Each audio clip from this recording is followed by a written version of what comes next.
محرم اللہ کا مہینہ ہے، ہجری سال کا پہلا مہینہ، اور یہ حرمت والے مہینوں میں سے سب سے آخری مہینہ ہے، یعنی 3 جو پے در پے مہینے ہیں ان میں سے آخری مہینہ ہے، اور وہ پے در پے مہینے ذوالقعدہ، ذوالحجہ اور محرم ہیں، اور رجب الگ سے ہے۔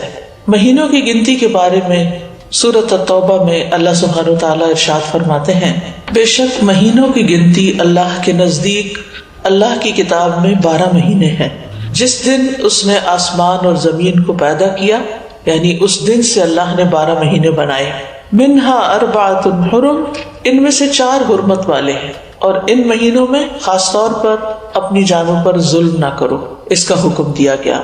صحیح بخاری میں بھی آتا ہے، ابو بکرہ کی روایت ہے کہ نبی صلی اللہ علیہ وسلم نے فرمایا، زمانہ گھومتا ہوا اپنی اصلی حالت پر آ گیا ہے جس دن اللہ نے آسمانوں اور زمینوں کو پیدا کیا تھا، کیونکہ عربوں نے مہینوں کی گنتی میں بہت کچھ تبدیلیاں کر دی تھی، کبھی کسی سال میں مہینہ بڑھا دیا، کبھی گھٹا دیا، تو وقت اپنی اصل پہ نہیں رہا تھا۔ لیکن جس سال نبی صلی اللہ علیہ وسلم نے حج کیا، اس موقع پر یہ فرمایا کہ یہ حج اپنے اصلی صحیح وقت پر اور صحیح تاریخ کے مطابق ہوا ہے۔ فرمایا، زمانہ گھومتا ہوا اپنی اصلی حالت پر آ گیا ہے جس دن اللہ نے آسمانوں اور زمینوں کو پیدا کیا تھا۔ سال 12 مہینوں کا ہے، جن میں 4 مہینے حرمت والے ہیں، 3 تو مسلسل ہیں، یعنی ذوالقعدہ، ذوالحجہ اور محرم، اور ایک رجب مضر جو جمادہ اور شعبان کے درمیان میں ہے۔ تو یہ 4 مہینے جو ہیں یہ حرمت والے ہیں، اور ان کی حرمت میں سب سے اہم چیز یہ ہے کہ انسان حرام کاموں سے بچے۔ ویسے تو انسان کو پوری زندگی ہی غلط کاموں سے بچنا چاہیے، لیکن اللہ سبحانہ وتعالیٰ نے ہماری یاد دہانی کے لیے، ہمیں شوق دلانے کے لیے بعض مہینوں کو بعض پر فضیلت بخشی ہے، اور پھر ان میں خاص کام کرنے کو کہا ہے، جیسے رمضان میں روزے رکھنے کا حکم ہے، ذوالحجہ میں حج کرنے کا حکم ہے۔ عربوں کے ہاں رجب میں زیادہ تر عمرہ کیا کرتے تھے، لیکن کوئی خاص اس کی ایسی فضیلت تو نہیں ہے۔ اسی طرح یہ جو 4 حرمت والے مہینے ہیں، ان کا جو خاص حکم ہے وہ یہ کہ ان میں اپنی جانوں پر ظلم نہ کرو۔ اپنی جان پہ ظلم کرنا 2 طرح سے ہوتا ہے، ایک تو یہ کہ انسان گناہ کے کام کرے، جن مہینوں میں نیک کام کرنے کا ثواب بڑھ جاتا ہے ان مہینوں میں گناہ کرنے کی سزا بھی زیادہ ہوتی اور اس کی ممانعت بھی زیادہ ہوتی، تو بطور خاص، کیونکہ اگر سال کے یہ 4 مہینے انسان اچھی طرح پریکٹس کرے تو پھر باقی مہینوں میں بھی اللہ کی حرمتوں کو پامال نہیں کرے گا۔ اور دوسرا یہ کہ انسان کسی دوسرے پر بھی ظلم نہ کرے، کیونکہ جب انسان دوسرے پر ظلم کرتا ہے تو وہ دراصل اپنے اوپر کرتا ہے، جیسا کہ انسان دوسرے کے ساتھ احسان کرتا ہے تو وہ دراصل اپنے اوپر کرتا ہے۔ قرآن مجید میں آتا ہے، ان احسنتم لانفسکم، اگر تم نے نیکی کی، احسان کیا تو اپنی جان پر کیا، یعنی بظاہر ایسا لگتا ہے کہ جیسے انسان دوسرے کو فیور دے رہا ہے، لیکن حقیقت میں وہ اس کے اپنے لیے ہی بہتر ہوتا ہے۔ محرم کو اللہ کا مہینہ قرار دیا گیا ہے، یہ اس مہینے کے فضائل میں سے ہے۔ نبی صلی اللہ علیہ وسلم نے اس کے بارے میں فرمایا، ان ابی ہریرہ رضی اللہ عنہ قال قال رسول اللہ صلی اللہ علیہ وسلم، افضل الصیام بعد رمضان شہر اللہ المحرم۔ یہ صحیح مسلم کی روایت ہے۔ ابو ہریرہ رضی اللہ عنہ کہتے ہیں کہ رسول اللہ صلی اللہ علیہ وسلم نے فرمایا، رمضان کے بعد سب سے افضل روزے اللہ کے مہینے محرم کے ہیں، یعنی اس مہینے میں خاص طور پر روزے رکھنے کا اہتمام کرنا چاہیے، یعنی یہ اس کی خاص عبادت ہے۔ اس مہینے کو شہر اللہ المحرم کہہ کر شرف دیا گیا ہے، یعنی اللہ تعالیٰ نے اس کو اپنی طرف منسوب کیا کہ یہ اللہ کا مہینہ ہے۔ اس سے اس مہینے کے شرف اور فضیلت پر دلیل ملتی ہے۔ اللہ سبحانہ و تعالیٰ اپنی خاص مخلوقات کو اپنی طرف منسوب کرتا ہے، جیسے اللہ سبحانہ و تعالیٰ نے محمد صلی اللہ علیہ وسلم کو، ابراہیم علیہ السلام کو، اسحاق علیہ السلام کو، یعقوب علیہ السلام کو اور دیگر انبیاء کو اپنی عبودیت کی طرف منسوب کیا ہے، یہ اللہ کے بندے، ان کو اپنا بندہ قرار دیا ہے۔ اسی طرح خانہ کعبہ کو اللہ تعالیٰ نے بیت اللہ کہا ہے، اللہ کا گھر۔ اسی طرح قوم سمود کی اونٹنی کو اللہ تعالیٰ نے ناقۃ اللہ کہا، اللہ کی اونٹنی۔ تو جس چیز کو اللہ تعالیٰ اپنی طرف منسوب کرے وہ اس کی خاص عزت اور تشریف کی وجہ سے ہوتا ہے، یعنی اس کی خاص امپورٹنس کی وجہ سے ہوتا ہے۔ اگرچہ حرمت والے مہینے 4 ہیں، لیکن ان چاروں میں سے پھر افضل جو ہے وہ محرم ہے۔ حسن بصری رحمۃ اللہ علیہ کہتے ہیں کہ حرمت کے مہینوں میں سے بھی سب سے افضل مہینہ محرم کا ہے۔ اگر دیکھا جائے تو سال کا آغاز اور اختتام دونوں ہی حرمت والے مہینوں سے ہوتے۔ حسن بصری کہتے ہیں کہ اللہ نے سال کو حرمت والے مہینے سے شروع کیا، یعنی محرم سے شروع کیا، اور سال کا اختتام بھی حرمت والے مہینے کے ساتھ کیا، یعنی ذوالحجہ کے ساتھ۔ اور پھر اللہ کے نزدیک ہجری سال میں رمضان کے بعد محرم سے زیادہ اور کوئی مہینہ عظمت والا نہیں۔ تو اس سے آپ اندازہ لگا سکتے ہیں کہ اس مہینے کی کتنی فضیلت ہے۔ اور محرم میں سے بھی پہلے 10 دن زیادہ فضیلت کے ہیں۔ سلف صالحین 3 اشروں کی تعظیم کیا کرتے تھے۔ ابو عثمان نہدی رحمہ اللہ کہتے ہیں کہ سلف صالحین 3 اشروں کی تعظیم کرتے تھے: رمضان کے آخری 10 دن، ذوالحجہ کے پہلے 10 دن اور ماہ محرم کے پہلے 10 دن۔ یعنی یہ 3 جیسے دھاکے جن کو کہتے ہیں، یعنی 10 دن پر مشتمل دن، یہ باقی دنوں کی نسبت زیادہ اہمیت کے حامل ہیں۔ حرمت والے مہینوں میں خاص طور پر ظلم کی ممانعت ہے۔ اللہ سبحانہ وتعالیٰ نے ان مہینوں میں جان پر ظلم کرنے سے منع کیا، فرمایا فَلَا تَظْلِمُوا فِيهِنَّ أَنفُسَكُمْ، لہذا ان مہینوں میں خاص طور پر اس چیز کا اہتمام کرنا ضروری ہے۔ یعنی حرمت والے مہینوں میں ظلم کی سنگینی کا ذکر ہے، یعنی اس میں ظلم کرنا، کسی بھی انسان پر، کسی جاندار پر، کسی بھی چیز پر کسی کا بھی حق نہ دینا، یہ زیادہ بڑا گناہ ہے، یعنی دوسرے مہینوں کی نسبت۔ اگرچہ سارا سال ہی منع ہے، ہر حال میں ظلم سنگین ہوتا ہے، لیکن ان مہینوں میں بطور خاص منع کیا گیا ہے۔ پھر ایک اور بات یہ ہے کہ محرم کے مہینے میں خاص عبادت جو ہے وہ روزے رکھنے کی ہے۔ تو اس مہینے میں اللہ کی توفیق سے اگر ممکن ہو تو کثرت سے روزے رکھنا مستحب ہے۔ روزوں کے اعتبار سے رمضان کے بعد سب سے افضل مہینہ ہے۔ صحیح مسلم کی روایت ہے، ابو ہریرہ کہتے ہیں کہ رسول اللہ صلی اللہ علیہ وسلم نے فرمایا، رمضان کے بعد سب سے افضل روزے اللہ کے مہینے محرم کے ہیں۔ ابن رجب کہتے ہیں کہ یہ حدیث اس معنی میں واضح اور صریح ہے کہ رمضان کے بعد نفلی روزوں میں افضل ترین روزے اللہ کے مہینے محرم کے روزے ہیں، اور یہ سب نفلی روزے ہیں۔ فرض روزوں سے پہلے محرم میں روزے رکھے جاتے تھے، پھر جب فرض روزے رمضان میں ہو گئے تو پھر محرم کے روزے جو ہیں وہ نفلی ہو گئے۔ نبی صلی اللہ علیہ وسلم صرف شعبان میں کثرت سے روزے رکھتے تھے۔ عائشہ رضی اللہ تعالی عنہا روایت کرتی ہیں کہ نبی صلی اللہ علیہ وسلم شعبان کے مہینے سے زیادہ کسی اور مہینے میں نفلی روزے نہیں رکھتے تھے۔ مطلب آپ نے محرم کا سارا مہینہ روزے نہیں رکھے یا شعبان سے زیادہ نہیں رکھے۔ اسی طرح صحیح بخاری کی روایت ہے، ابن عباس کہتے ہیں نبی صلی اللہ علیہ وسلم نے رمضان کے سوا کبھی پورا 1 مہینہ روزے نہیں رکھے۔ تو اگرچہ اس مہینے کے روزے افضل ہیں، لیکن پورا مہینہ رکھنے کی ضرورت نہیں ہے۔ آپ روزے رکھتے حتیٰ کہ کہنے والا کہتا واللہ آپ کبھی افطار نہیں کریں گے، یعنی مسلسل رکھتے چلے جاتے تھے، اور افطار کرتے یعنی چھوڑ دیتے روزے رکھنا حتیٰ کہ کہنے والا کہتا اللہ کی قسم آپ کبھی روزے نہیں رکھیں گے۔ تو اس میں آپ کا جو پیٹرن تھا تسلسل کے ساتھ روزے رکھنے کا، وہ ہمیشہ کے لیے نہیں ہوتا تھا۔ اور یہ کیوں نہیں کیا آپ نے؟ اس لیے نہیں کہ آپ کے اندر طاقت نہیں تھی، اس لیے کہ امت کے لیے مشکل نہ ہو، کیونکہ امت میں بہت سارے لوگ ایسے ہوتے ہیں جو نبی صلی اللہ علیہ وسلم کی ہر بات کو کاپی کرنا چاہتے ہیں، ہر سنت کی پیروی کرنا چاہتے ہیں، تو پھر یہ چیز مشکل ہو جاتی۔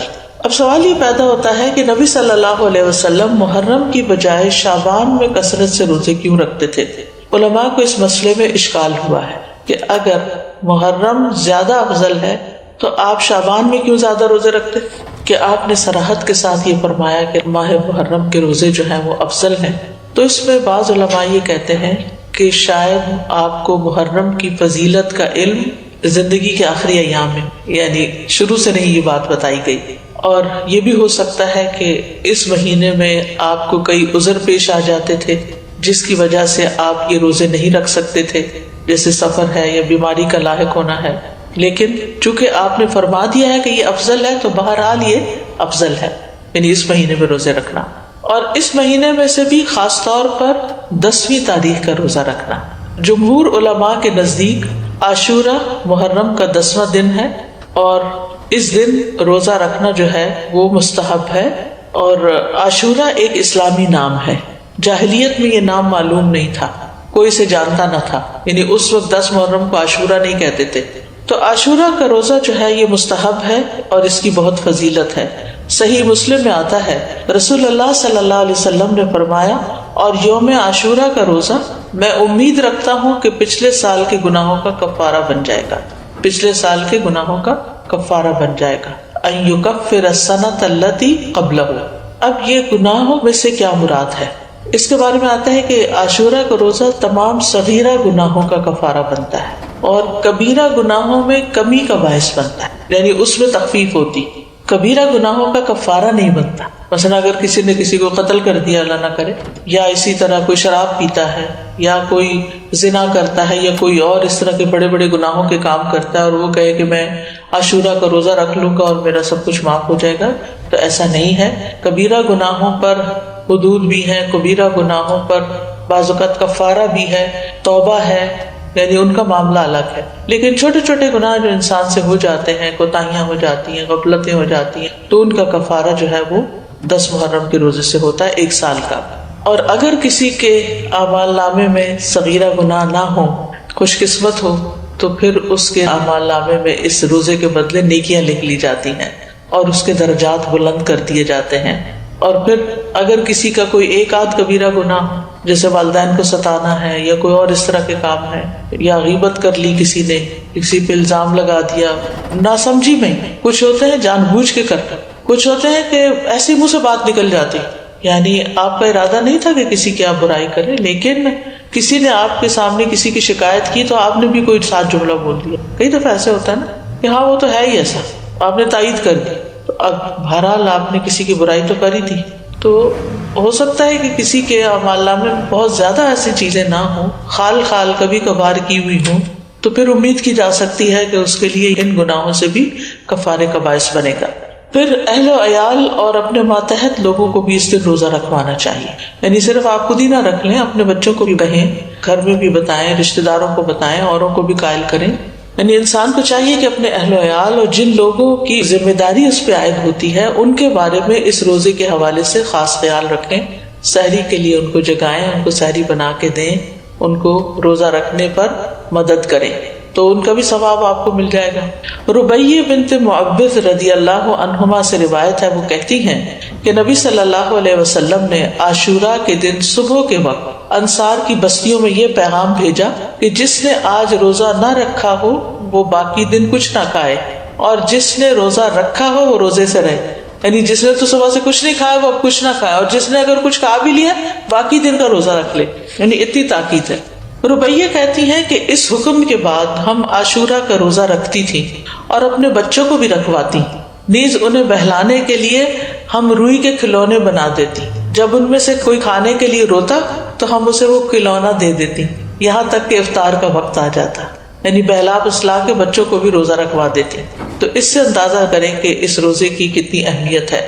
پھر اسی طرح اہل کتاب بھی یہ روزہ رکھا کرتے تھے، یعنی جو مدینہ میں یہودی تھے وہ بھی یہ روزہ رکھتے تھے، تو نبی صلی اللہ علیہ وسلم نے ان کی مخالفت کرتے ہوئے 10ویں کے ساتھ 9ویں کے روزے کو بھی مستحب قرار دیا۔ صحیح مسلم میں ہے، عبداللہ بن عباس کہتے ہیں کہ جب رسول اللہ صلی اللہ علیہ وسلم نے یوم عاشورہ کا روزہ رکھا اور اس دن روزہ رکھنے کا حکم دیا تو صحابہ نے عرض کی، اللہ کے رسول، یہی دن ہے جس کی یہود و نصارہ تعظیم کرتے ہیں، یعنی ان کے نزدیک بھی یہ دن بڑا امپورٹنٹ ہے۔ اس پر رسول اللہ صلی اللہ علیہ وسلم نے فرمایا، جب آئندہ سال ہوگا تو اگر اللہ نے چاہا ہم 9ویں دن کا بھی روزہ رکھیں گے۔ اس کے بعد آئندہ سال نہیں آیا کہ رسول اللہ صلی اللہ علیہ وسلم وفات پا گئے۔ دوسری روایت میں یہ الفاظ ہیں، عبداللہ بن عباس کہتے ہیں کہ رسول اللہ صلی اللہ علیہ وسلم نے فرمایا، اگر میں آئندہ سال تک زندہ رہا تو لازماً 9ویں کا روزہ رکھوں گا۔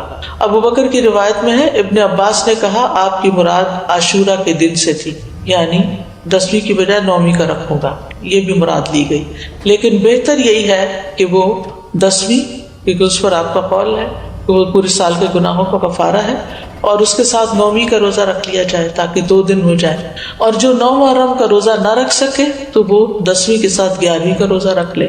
اور اس دفعہ تو جمعرات کا روزہ آ رہا ہے 8 کو شاید، پھر اس کے بعد 9ویں کا آ جائے گا، پھر 10ویں کا آ جائے گا، پھر 11ویں کا آ جائے گا، پھر اس کے بعد شاید منڈے آ جائے، پھر اس کے بعد ایام 20 آ جائے، تو جمعرات سے جمعرات تک پورا عشرہ ہی افضل بن جاتا ہے. اور اسی طرح چاند کی تاریخ میں غلطی کا اندیشہ ہو تو 3 دن روزہ رکھ لیں، 9، 10، 11 کو رکھ لیں. تو اس بات میں کوئی رکاوٹ نہیں کہ 10ویں تاریخ کے بارے میں احتیاط برتی جائے.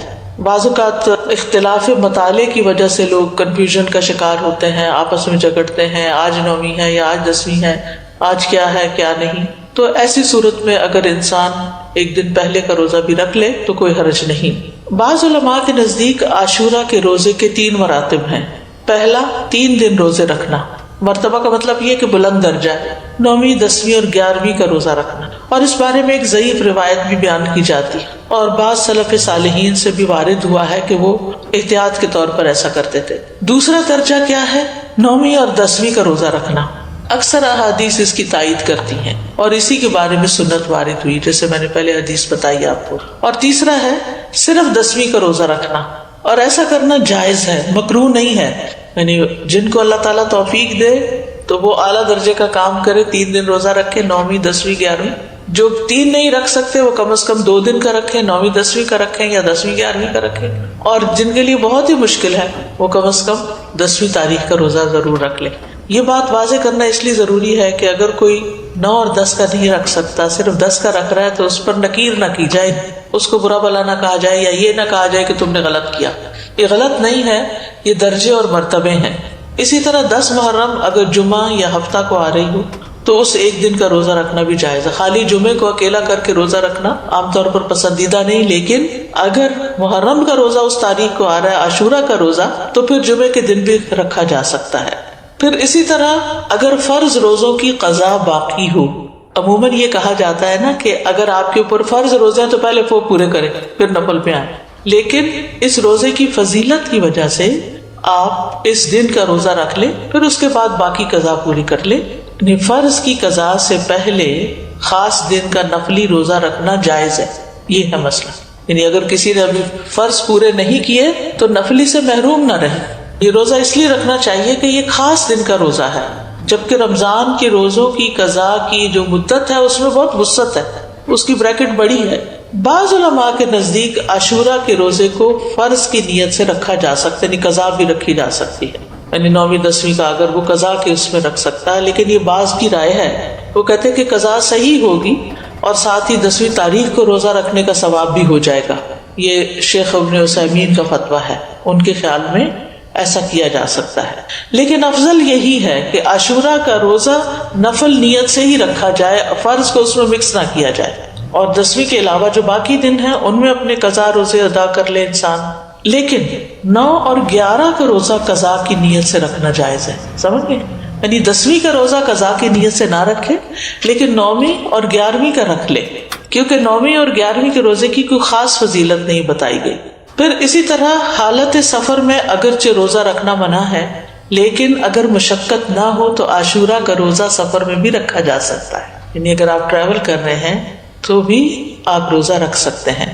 لیکن حائضہ اور نفاس والی عورت کے لیے عاشورہ کا روزہ رکھنا منع ہے، جیسے رمضان کے روزے رکھنا منع ہے. رمضان کے روزوں کی قضا ہے لیکن عاشورہ کے روزے کی قضا نہیں ہے. یعنی اگر کسی خاتون سے عاشورہ کا روزہ چھٹ گیا ہے شرعی عذر کی وجہ سے، پیریڈز کی وجہ سے یا نفاس کی وجہ سے، تو ایسی صورت میں اس کو محرم کے کسی اور دن عاشورہ کا روزہ رکھنے کی ضرورت نہیں ہے. محرم کے روزے ویسے ہی افضل ہیں تو وہ روزہ رکھ لے.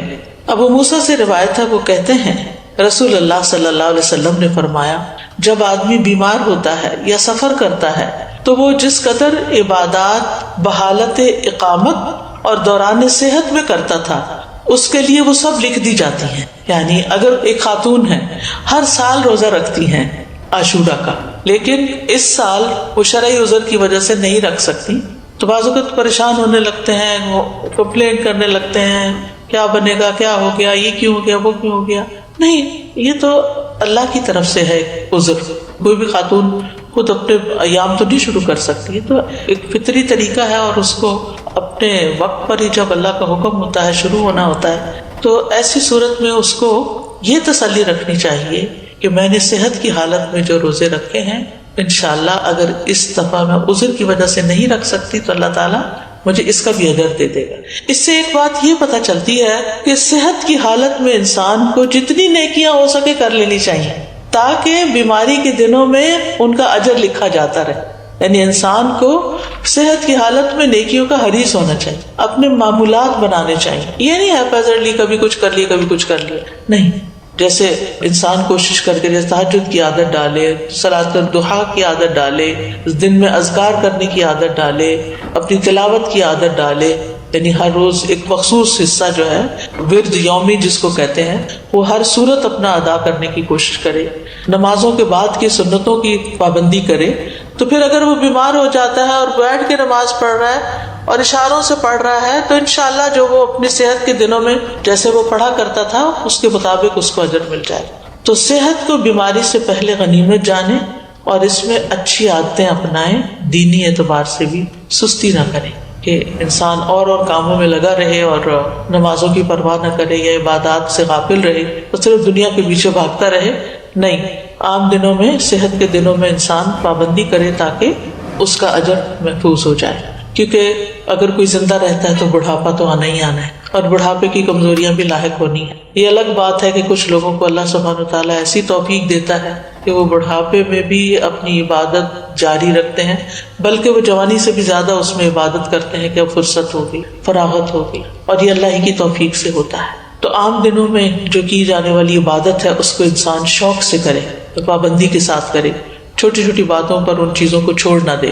عاشورہ کا روزہ پہلے فرض تھا، بعد میں اس کی فرضیت منسوخ ہو گئی تھی، مستحب ہو گیا تھا۔ حضرت عائشہ کہتی ہیں کہ رمضان کے روزے فرض کیے جانے سے پہلے رسول اللہ صلی اللہ علیہ وسلم عاشورہ کے روزے کا حکم دیا کرتے تھے۔ اس کے بعد جب رمضان کا مہینہ فرض کر دیا گیا تو جو چاہتا عاشورہ کے دن روزہ رکھ لیتا اور جو چاہتا نہ رکھتا۔ نبی صلی اللہ علیہ وسلم نے اس دن کو روزہ رکھنے کو پسند کیا، اسی لیے اس کو مستحب کہا جاتا ہے، پسندیدہ کہا جاتا ہے۔ معاویہ بن ابی سفیان کہتے ہیں میں نے رسول اللہ صلی اللہ علیہ وسلم سے اس دن کے بارے میں سنا، آپ فرما رہے تھے یہ عاشورہ کا دن ہے، اللہ نے تم پر اس کا روزہ فرض نہیں کیا، میں روزے سے ہوں، تم میں سے جو اس کا روزہ رکھنا پسند کرے وہ روزہ رکھے اور جو روزہ نہ رکھنا چاہے وہ نہ رکھے۔ یعنی نفلی روزہ ہے، اس لیے اگر کوئی نہیں رکھنا چاہتا تو میں اس کو پابند نہیں کرتا۔ تو فرض فرض ہے اور نفل نفل ہے، لیکن آپ جانتے ہیں کہ نوافل کے ادا کرنے سے بھی انسان اللہ کی محبت پاتا ہے۔ پھر ایک اور روایت کے مطابق آپ نے اس دن روزہ رکھنے کے بارے میں لوگوں کو اختیار دیا تھا۔ صحیح مسلم میں ہے، عبداللہ ابن عمر رضی اللہ عنہ سے روایت ہے کہ اہل جاہلیت عاشورہ کے دن کا روزہ رکھتے تھے اور رسول اللہ صلی اللہ علیہ وسلم اور مسلمانوں نے بھی رمضان کی فرضیت سے پہلے اس کا روزہ رکھا۔ اس کے بعد رمضان فرض کر دیا گیا تو رسول اللہ صلی اللہ علیہ وسلم نے فرمایا عاشورہ بھی اللہ کے دنوں میں سے ایک دن ہے، جو چاہے اس کا روزہ رکھ لے اور جو چاہے چھوڑ دے۔ لیکن یہ یاد رکھیے کہ عرفہ کا روزہ عاشورہ کے روزے سے افضل ہے۔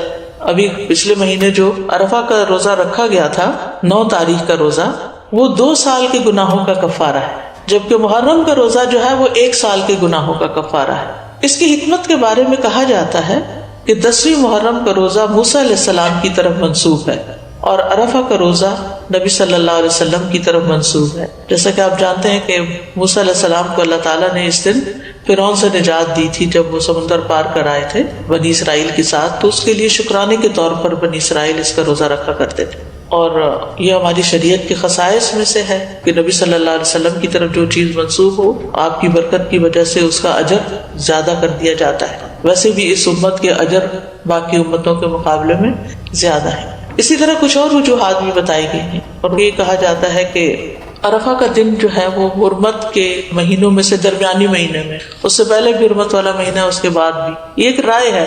ایک قول یہ ہے کہ 10ویں محرم کو اللہ نے موسیٰ علیہ السلام پر اپنی نعمت کو مکمل کیا، انہیں ان کے دشمن سے نجات دی، اور عرفہ کے دن اللہ نے اپنے رسول محمد صلی اللہ علیہ وسلم پر رسالت مکمل کر کے ان پہ انعام فرمایا۔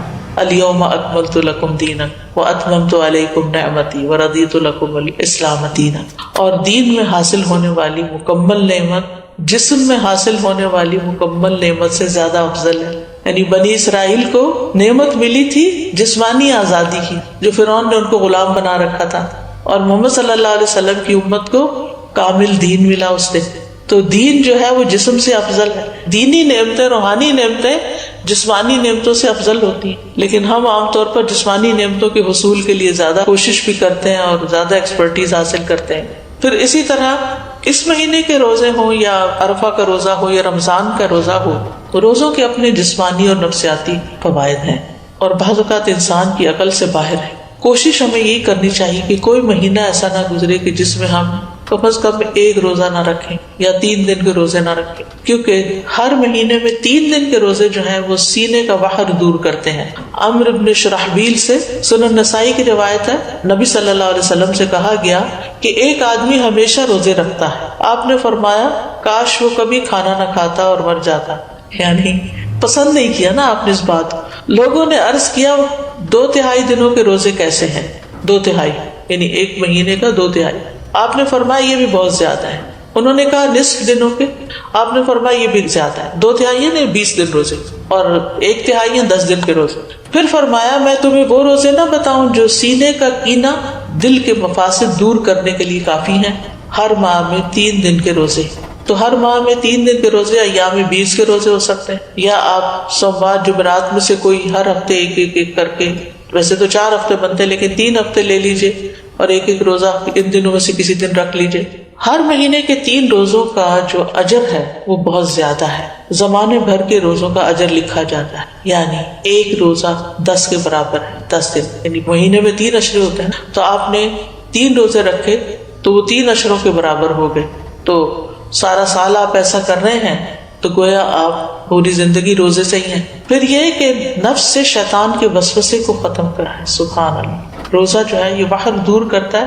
یہ جو وسوسے ہمیں ستاتے ہیں نا، بعض اوقات نعوذ باللہ اللہ تعالیٰ کے بارے میں کوئی ایسی بات ذہن میں ڈال دیتا ہے، کوئی رسول اللہ صلی اللہ علیہ وسلم کے بارے میں، دین کے بارے میں، قرآن کے بارے میں، انسانوں کے بارے میں. شیطان کا تو کام ہی وسوسے ڈالنا ہے. من شر الوسواس الخناس الذی یوسوس فی صدور الناس من الجنۃ والناس. تو روزہ رکھنے سے شیطان کے وسوسوں سے نجات ملتی ہے. شیطان جسم میں خون کی طرح دوڑتا ہے، تو جب ہم زیادہ کھاتے پیتے ہیں، ہماری سرکولیشن زیادہ ہوتی ہے تو اس کی بھی ایکٹیویٹی زیادہ ہوتی ہے. اور جب ہم روزہ رکھتے ہیں تو وہ رگیں تنگ ہوتی ہیں اور شیطان کو تنگی ہوتی ہے تو وہ اپنا کام بہتر طور پہ نہیں کر سکتا. پھر اسی طرح یہ بھی آتا ہے کہ یہ روزے دار کے دل کو کینے، بغض سے اور عداوت سے پاک کر دیتے ہیں. بعض اوقات انسان اپنے آپ سے ہی پریشان اور تنگ ہوتا ہے کہ کچھ لوگوں کے بارے میں اس کے دل میں جو غصہ یا غضب ہوتا ہے وہ نکلتا نہیں. اسی ہفتے ہم نے سورۃ محمد میں اللہ یخرج اللہ اضغانکم، ضغن کی بات پڑھی اور ضغن کی تعریف بھی پڑھی کہ ایسی نفرت جو انسان دل سے نہ نکال سکے، یعنی وہ دل کے اندر رہے. کسی انسان نے کبھی زندگی میں آپ سے کوئی زیادتی کر لی، انسان ہونے کے ناطے زیادہ ہی زیادتی کر لی، اب وہ آپ کو کبھی بھولتی نہیں اور آپ بار بار اپنے آپ کو یہ یاد دلاتے ہیں میں تو اس کو کبھی بھول نہیں سکتی، اس کو میں نہیں بھول سکتی، یہ تو میرے حافظے سے جاتا ہی. اچھا پھر کیا ہوتا ہے؟ بیٹھے بیٹھے بھی اگر آپ کو وہ دکھ یاد آئے تو آپ رونا شروع کر دیتے اور آپ پریشان ہوتے ہیں. تو ایسے سارے بوجھ اتار دینے چاہیے دل سے، یعنی بجائے اس کے کہ انسان ان کو پالے اور غمگین رہے اور پریشان رہے، ہلکا پھلکا رہے. لیکن یہ اتنا آسان نہیں ہے. اس میں ایک تو یہ ہے کہ انسان اپنے آپ کو پازیٹیو سٹروکس دے کہ میں نے معاف کر دیا، میں معاف کر دوں گی، میں اپنے دل سے نکال دوں گی، مجھے اس سے کچھ لینا دینا نہیں، مجھے اس کا بدلہ نہیں لینا، میں اس کو معاف کر رہی ہوں، اللہ مجھے معاف کر دے، میں اپنے دل سے نکال رہی ہوں. یعنی باقاعدہ پھر وہ امیج بنتے ہیں کہ نکال دیا نکال دیا نکال دیا. اور اس میں روزے آپ کو مدد دیں گے کہ آپ ان مصیبتوں سے باہر نکلیں. پھر یہ روزے دل کو نرم کرتے ہیں، سختی ختم کرتے ہیں، پریشانی اور کدورت کو دور کرتے ہیں، سینے کو خوشی سے بھر دیتے ہیں. یعنی انسان کے جسم کے اندر کچھ ہارمونز ایسے پروڈیوس ہوتے ہیں کہ جو اس کی تکلیف کو دور کرتے ہیں، نہ صرف جسمانی بلکہ اس کے ساتھ ساتھ پریشانی بھی دور ہوتی ہے. دل کے غم اور رنجیدہ ہونے کا مؤثر علاج ہے. یعنی جس کا دل اکثر غمگین رہتا ہو، اٹھتے بیٹھتے کبھی کسی کی یاد ستائے، کبھی کسی کا رویہ ستائے، تو اس کو یہ پریکٹس شروع کرنی چاہیے، یعنی روزے رکھنے چاہیے. اب تو بہت سی اس پہ تحقیقات بھی ہو چکی ہیں کہ بہت سے جسمانی امراض کے لیے، فزیکل ایلمنٹس کے علاج کے لیے روزے جو ہیں یہ بہت فائدہ دیتے ہیں. خاص طور پر 3 روزے مہینے کے جو ہیں سینے کا وحر دور کرتے ہیں. وسوسہ، کینہ، عداوت، غصہ، کڑنا، جلنا، دل کی سختی، کدورت، یہ ساری چیزیں رفع دفع ہو جاتی ہیں ان روزوں کی برکت سے. امام سیوطی جو ہیں وہ نسائی کی شرح میں بحر الصدر جو ہے اس کے بارے میں کہتے ہیں کہ النہایہ ایک لغت کی کتاب ہے، اس کے مصنف کہتے ہیں یعنی یہ کینے اور وسوسے سے باہر ہوتا ہے۔ ایک قول ہے یہ کینہ اور غصہ ہوتا ہے، ایک قول ہے کہ اس سے مراد عداوت ہے، ایک قول ہے اس سے مراد شدید ترین غصہ ہے۔ سندھی کہتے ہیں یہ روزے ان کیفیات کو ختم کر دیتے ہیں، یعنی وسوسوں وغیرہ کو ختم کر دیتے ہیں، قدورتوں اور سختیوں کو ختم کر دیتے ہیں۔ لیکن روزہ اللہ کی خوشنودی کے لیے رکھنا چاہیے، اس نیت سے نہیں رکھنا چاہیے کہ میرے سینے کا کینہ دور ہو جائے۔ یہ یاد رکھیے، عبادت ساری کی ساری اللہ کی رضا کے لیے ہونی چاہیے، ثواب حاصل کرنے کی نیت سے ہونی چاہیے۔ یعنی جو روزہ رکھنا چاہتا ہے اس کے لیے ضروری ہے کہ وہ خالص اللہ کی رضا اور ثواب طلب کرنے کی نیت سے روزہ رکھے۔ جو صرف بیماریوں کی شفا کے لیے روزہ رکھے گا یا وہر دور کرنے کے لیے روزہ رکھے گا تو وہ قبولیت کی شرط کو کھو دے گا، کیونکہ جو کام اللہ کے لیے نہ ہو وہ فائدہ نہیں دیتا۔ تو بہرحال 10ویں محرم کے دن کی ہم بات کر رہے تھے اور روزے کی بات کر رہے تھے، تو 10ویں محرم کا دن جو ہے ہر دور کے مسلمانوں کے درمیان ایک تعلق بھی قائم کرتا ہے۔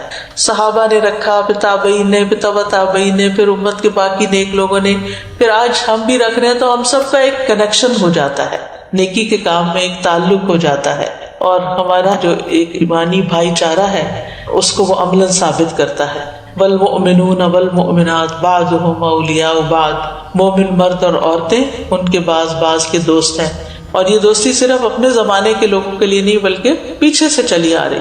اور 10ویں محرم کا دن شکر ادا کرنے اور مصیبتوں میں اللہ سے مدد طلب کرنے کا دن ہے۔ اس دن موسیٰ علیہ السلام سے ان کی قوم نے کہا انا لمدرکون، سورۃ الشعراء کی آیت نمبر 61 ہے۔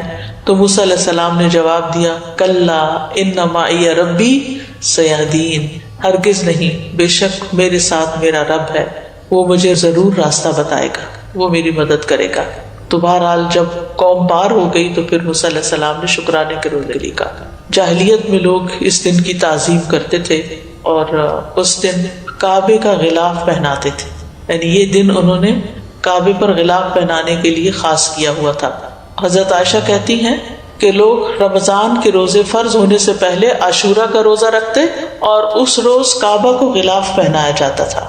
تو بہرحال 10ویں محرم کا روزہ تعظیمی اور شکرانے کا روزہ ہے، اور یہ ایک یاد دہانی ہے کہ کس طرح اللہ تعالیٰ نے موسیٰ علیہ السلام کو نجات دی اور ان کے دشمنوں کو ہلاک کیا، اور یہ اس بات کی بھی یاد دہانی ہے کہ اللہ تعالیٰ کس طرح مومنوں کی مدد کرتا ہے اور مومنوں کے دشمنوں کو غارت کر دیتا ہے۔ اس مہینے میں کچھ بدعات وغیرہ بھی رائج ہیں، اور کچھ لوگوں نے اس مہینے کو حضرت حسین رضی اللہ تعالیٰ عنہ کے ساتھ خاص کر دیا ان کی شہادت کے واقعے سے۔ ان کی شہادت تو بعد میں ہوئی، اور یہ جتنی باتیں میں نے آپ کو بتائی ہیں یہ ان سے پہلے کی ہی ہمارے دین میں موجود ہیں۔ تو ہمیں یہ دیکھنا چاہیے کہ شہادت جو ہے وہ حضرت عمر کی بھی ہوئی ہے، حضرت عثمان کی بھی ہوئی ہے، حضرت علی کی بھی ہوئی، حضرت حسین رضی اللہ عنہ کی بھی ہوئی ہے، ان کے گھر والوں کی بھی ہوئی ہے، اور بھی امت میں بہت سے لوگوں کی ہوئی۔ جنگ بدر میں کچھ لوگ شہید ہوئے، جنگ احد میں بہت سے لوگ شہید ہوئے۔ تو شہادت تو ایک بہت اعلیٰ درجے کا مقام ہے، اور جو اللہ تعالیٰ کے پاس شہید ہو کر پہنچتے ہیں یستبشرون بنعمت من اللہ، وہ اللہ کی نعمتیں جو ان کو وہاں ملتی ہیں ان پر خوش ہوتے ہیں۔ تو اس لیے ہمیں ان کے لیے دعا کرنی چاہیے، لیکن دین میں ایسے کام نہیں کرنے چاہیے جو نبی صلی اللہ علیہ وسلم نے نہیں کیے، بلکہ ان سے منع بھی کیا۔ آپ صلی اللہ علیہ وسلم نے فرمایا وہ شخص ہم میں سے نہیں جو اپنے رخسار پیٹے، کپڑے پھاڑے اور جاہلیت کی باتوں کی طرح باتیں کرے۔ مومن مصیبت کے وقت صبر کرتا ہے، اجر کی نیت رکھتا ہے، تقدیر پہ راضی رہتا ہے۔ تو اس دن کو نہ ہی جشن کا دن بنانا چاہیے اور نہ ہی غم کا دن بنا لینا چاہیے، بلکہ وہ کرنا چاہیے جس کی ہمیں قرآن و سنت سے تعلیم ملتی ہے۔